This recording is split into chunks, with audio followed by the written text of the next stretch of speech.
السلام عليكم ورحمة الله. الحمد لله رب العالمين والصلاة والسلام على أشرف الأنبياء والمرسلين وعلى آله وأصحابه ومن تبعهم ودعا بدعوتهم إلى يوم الدين. أما بعد، أعوذ بالله من الشيطان الرجيم. بسم الله الرحمن الرحيم. ألا إن أولياء الله لا خوف عليهم ولا هم يحزنون. صدق الله العظيم.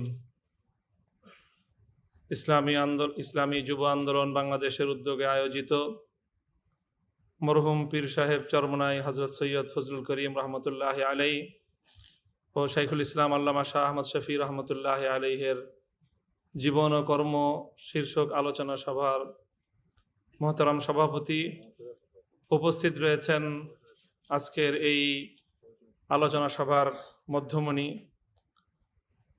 মরহুম পীর সাহেবের জানিশিন বর্তমান পীর সাহেব হযরত সৈয়দ রেজাউল করিম দামাত বারাকাতুহুল আলিয়া সহ হযরতের অন্যান্য সন্তান এবং সাহেবজাদাগণ এবং অন্যান্য নেতৃবৃন্দ। দুইজন মহিরুহের আলোচনা। হযরত শাইখুল ইসলাম রহমতুল্লাহ আলাইহি সদ্য ইন্তেকাল করেছেন। ওনার অনেক আলোচনা সভা প্রতিনিয়ত প্রতিদিন সকাল সন্ধ্যা বিভিন্ন প্রান্তে হচ্ছে এবং সেগুলোতে আমরা অনেকে অংশগ্রহণ করছি।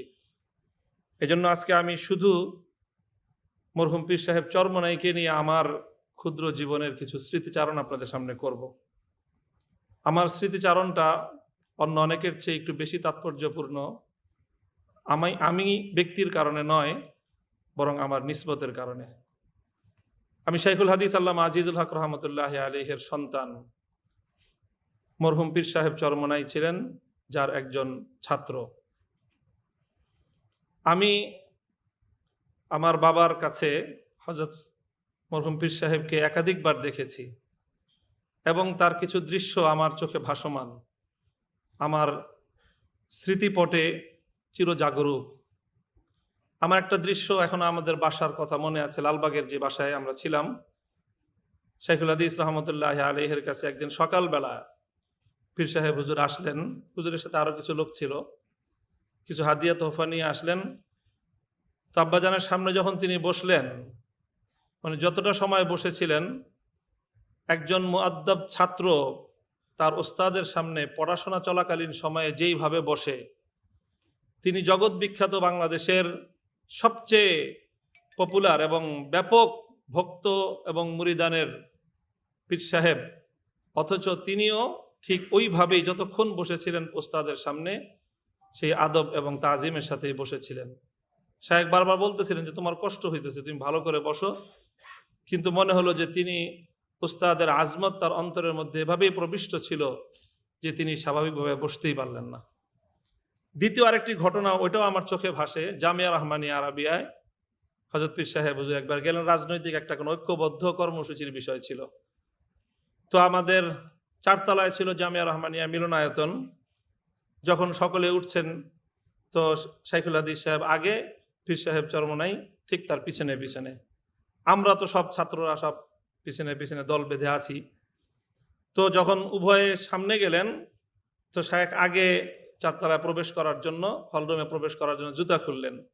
আমাদের সকলকে হতবাক করে দিয়ে পীর সাহেব চরমনাই নিজে ওই জুতা তুলে নিলেন হাতে।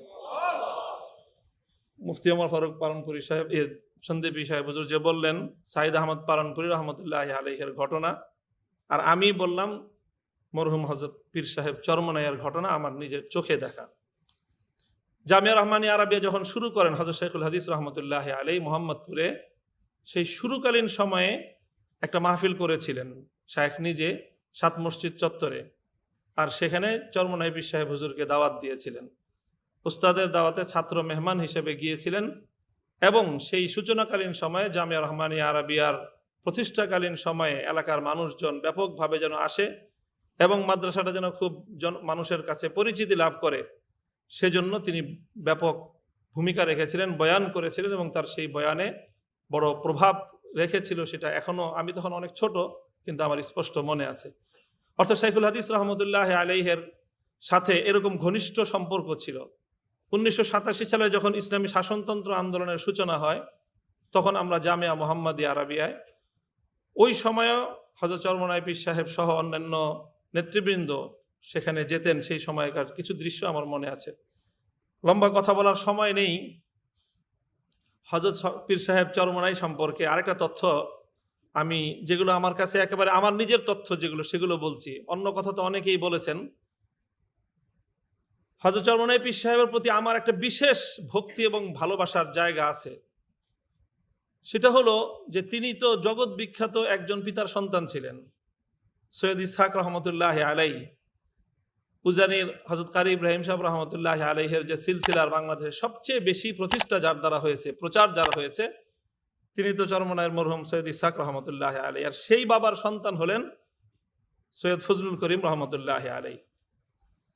উনাকে সৈয়দ ইসহাক রহমতুল্লাহ আলাই খেলাফত দিয়েছেন কিনা এরকম একটা অনাকাঙ্ক্ষিত একটা কথা আছে, অনভিপ্রেত একটা কথা আছে। ওই কথার সূত্র ধরে আমি যেটা বলি সেটা হলো, আমি শুনেছি একজন মহান ব্যক্তির কাছ থেকে। সেই ব্যক্তির পরিচয় হলো, তিনি বাংলাদেশের হাদিস শাস্ত্রের মুকুটহীন সম্রাট লালবাগের মুহাদ্দিস সাহেব হুজুর হেদায়েতুল্লাহ রহমতুল্লাহ আলাইহির সাহেবজাদা, আমাদের ওস্তাদে মোহতারাম হযরত হিফজুর রহমান সাহেব, বর্তমানে জামিয়াতুল আবরার রহমানিয়া মাদ্রাসার যিনি প্রিন্সিপাল। হুজুর আমাদের দর্শে ঘটনাটি শুনিয়েছেন। এটা হযরতের কামালের বড় একটা প্রমাণ এবং ঘটনা, একটা ইতিহাসের রেফারেন্স বলছি আমি। তিনি ঘটনা, হুজুর অনেক, যারা হিফজুর রহমান সাহেব হুজুরের দর্শে বসেছেন, হুজুর অনেক হাস্যরস করেন। হাস্যরস করতে করতে একদিন ঘটনা শুনিয়েছিলেন হাফিজ হুজুর রহমতুল্লাহ আলাইহির খানকায়ের এবং হুজুরের দরবারের। ঘটনা হলো যে প্রতি রমজানে হাফিজ হুজুর রহমতুল্লাহ আলাইহির সেই কামরাঙ্গীর চরে হুজুর এতেকাফে বসতেন। আর হুজুরের যত সালেকিন এবং মুরিদিন সকলেই, খোলাফা সব হুজুরের সাথে ওই রমজানে এতেকাফে বসার চেষ্টা করতেন। তো হিফজুর রহমান সাহেব হুজুর রহমত দামাত বারাকাতুম, উনি হাফিজ হুজুরের ভাগিনাও, হাফিজ হুজুরের কিন্তু ভাগিনা সম্পর্কে, আবার মুহাদ্দিস সাহেব হুজুরের সন্তান। তো হুজুর বলেন যে আমি এবং মুফতি মনসুরুল হক সাহেব হুজুর দামাত বারাকাতুম হুজুরের কথা বলেছেন যে আমরা দুইজন তখন রমজানে হুজুরের এতেকাফে বসলাম। আর ওই এতেকাফে শরীক হতেন মরহুম সৈয়দ ফজলুল করিম রহমতুল্লাহ আলাইহি, অর্থাৎ তিনি সৈয়দ ইসহাক রহমতুল্লাহ আলাইহির সন্তান। এবং তখন তিনি বাংলাদেশে খুব পরিচিত, সারা বাংলাদেশে ওনার মুরিদান দিয়ে ভরা। ওই সময়ে তিনি নিজের ইসলাহের জন্য হাফিজ হুজুরের খানকায় গিয়ে মেহনত করতেন। তো হুজুর আমাদেরকে শুনিয়েছেন, হিফজুর রহমান সাহেব হুজুর, যে হাফিজ হুজুরের তো মুরিদান ছিল বেশিরভাগ ওলামাদের মধ্যে, আর হযরত পীর সাহেব চরমনায়ের মুরিদান তো সব হালকায় ছিল, ব্যাপক মুরিদার সংখ্যা। পীর সাহেব হাফিজ হুজুর আর তার মুরিদ হলো চরমনায় পীর সাহেব, কিন্তু এখানে মুরিদের সংখ্যার দিক থেকে পীর সাহেবের চেয়ে মুরিদ অনেক বেশি। অর্থাৎ হাফিজ হুজুরের মুরিদের চেয়ে তখনই চরমনায় পীর সাহেবের মুরিদের সংখ্যা অনেক বেশি, যার কারণে ওনার কাছে হাদিয়া তোহফা যেত বেশি। চরমনায় পীর সাহেব হুজুরের কাছে ওনার যারা মুরিদিন মুতাআল্লিকিন তারা ব্যাপকভাবে হাদিয়া নিয়ে যেত। হিফজুর রহমান সাহেব হুজুর আমাদেরকে বলছেন, শুনেছেন যে ওনাদের সাথে খুব গভীর এবং অন্তরঙ্গ মুহাব্বতের সম্পর্ক ছিল। এবং ওই খানকার মধ্যে শত শত হাজার হাজার হাফিজ হুজুরের মুরিদানরা যেভাবে ফ্লোরে থাকতো, চরমনায়ের মরহুম পীর সাহেব সারা দেশব্যাপী আলোচিত একজন শীর্ষ আলেম এবং পীর সাহেব হওয়া সত্ত্বেও হিফজুর রহমান সাহেবদের মতো তখন তারা একেবারে নবীন, মাত্র দাওরা ফারেক হয়েছেন, সেই নবীনদের সাথে ফ্লোরের মধ্যে বিছনা করে থাকতেন। এবং তিনি হাফিজ হুজুর রহমতুল্লাহ আলাইহির মুজাজ এবং খলিফা। আমি তো মনে করি হাফিজ হুজুর রহমতুল্লাহ আলাইহির খেলাফত প্রাপ্তি মরহুম সৈয়দ ফজলুল করিম রহমতুল্লাহ আলাইহি যদি ওনার বাবার খেলাফত নাও পেয়ে থাকেন, সেই বিষয়ে আলোচনার বিষয় না, কিন্তু হাফিজ হুজুর রহমতুল্লাহ আলাইহির খানকায় এসে যে খেলাফত পেয়েছেন এটা ওনার সবচেয়ে বড় কামালের দলিল। ওখানে যে মেহনত করেছেন সবচেয়ে বড় কামালের দলিল। সর্বশেষ যে কথা বলে আমি আমার আলোচনা সমাপ্ত করব, শাইখুল হাদিস রহমতুল্লাহ আলাইহির সাথে মরহুম পীর সাহেবের দীর্ঘ আন্দোলন এবং সংগ্রামের ইতিহাস সমৃদ্ধ ছিল। আজও সেই দৃশ্য আমার চোখে মনে পড়ে, আমার চোখে ভাসে। শাইখুল হাদিস রহমতুল্লাহ আলাইহির জীবনের সর্বশেষ যে আন্দোলনগুলো তিনি করেছেন তার মধ্যে সবচেয়ে বড় কার্যকর আন্দোলন ছিল কওমি সনদের স্বীকৃতির আন্দোলন। এই মুক্তাঙ্গনে 5 দিন পর্যন্ত হযরত শায়েখ সেই সময়ে ওখানে শোয়া।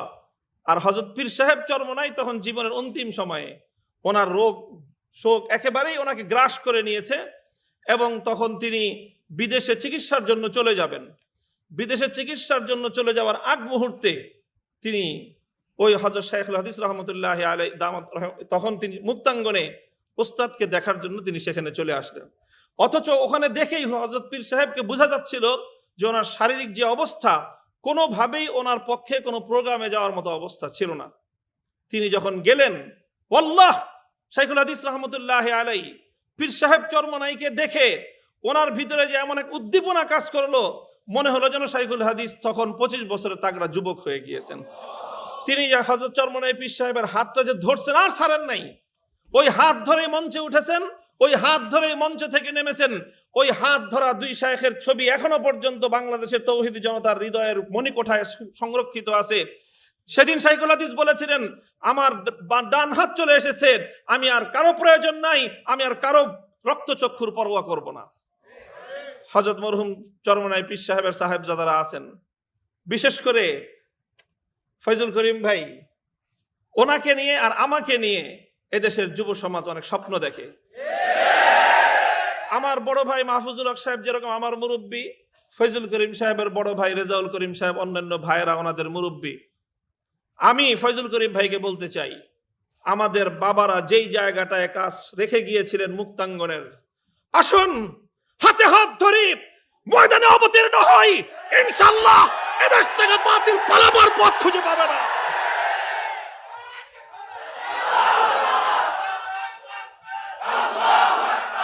ইনশাআল্লাহ সুম্মা ইনশাআল্লাহ। এগুলো শুধু কথার কথা নয়, শুধুমাত্র মঞ্চ গরম করার বক্তব্য নয়।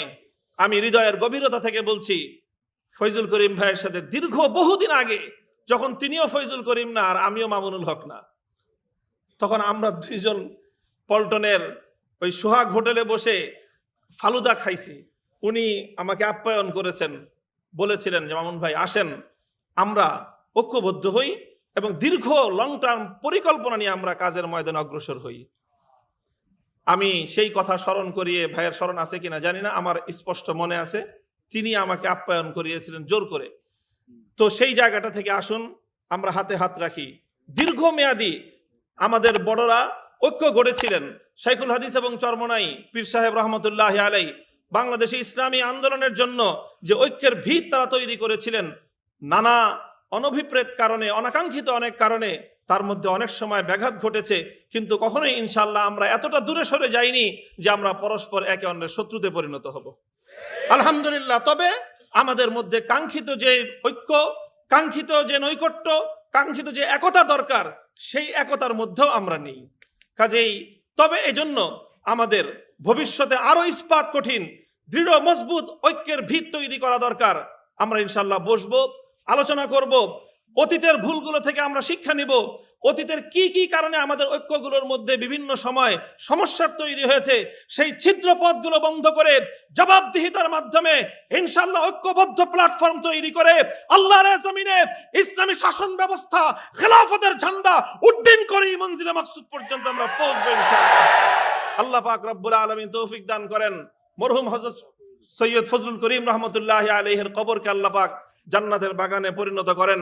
আমাদের বড়দের রেখে যাওয়া আমানতকে আল্লাহ পাক যথার্থ দায়িত্বশীলতার সাথে ধারণ করার তৌফিক আমাদেরকে দান করেন। ওয়া আখিরু দাওয়ানা আলহামদুলিল্লাহি রাব্বিল আলামিন। আসসালামু আলাইকুম ওয়া রাহমাতুল্লাহ।